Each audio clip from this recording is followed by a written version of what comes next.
Hello everyone, we are going to jump straight into everything.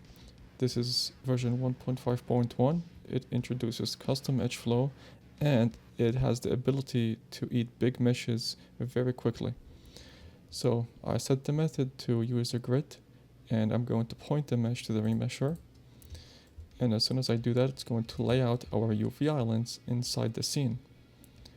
And I want to go over these glowing points.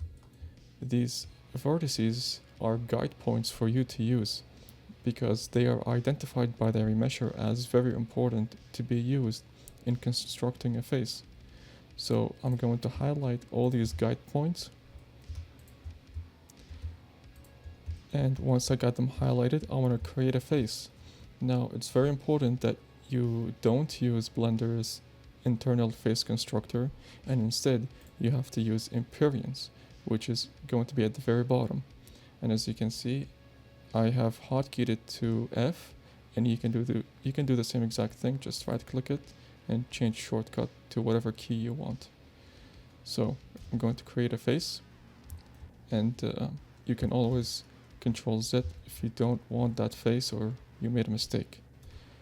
Now if you look here, you can see that one of the vertices I used for the face are now red, and that means this vertex is a seam that's being used in one of the other UV islands, and it is this one.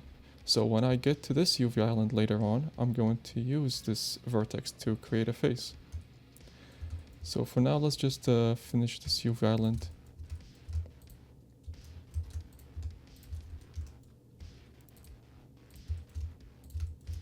And I'm being mindful of all the guide points here, making sure that I use all of them.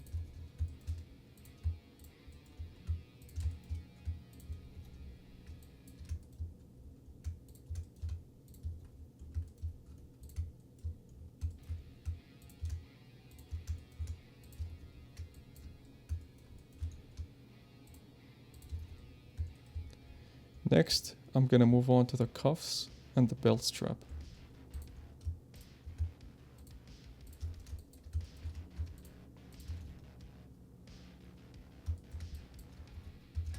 See, when I have more than 4 vertices selected, it won't let me create a face because that would be a mistake. We only want to use 3 or 4 vertices when creating a face. And the most preferred thing is to use 4.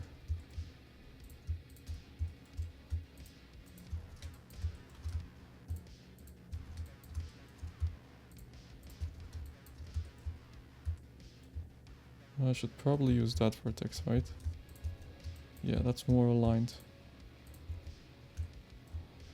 Okay, that's pretty much it. Now I'm going to switch to face mode, select all the faces that I created.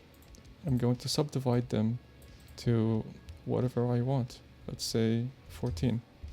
And if you're happy with the subdivision amount, go ahead and commit the grid, and it's going to lay it out properly. Yep, that's pretty good. Now let's talk about weld distance. You can put this to the the highest amount, which is 0.99, and it won't give bad results. So just leave it to the highest, and it's going to be good enough. And with that, you're pretty much done. Just finalize the mesh. And as you can see, our UVs are original, and that was very quick.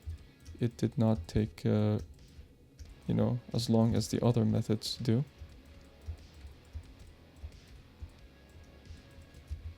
Okay, that's pretty much it. Next update, I will be tackling inanimate meshes like nature or props or weapons.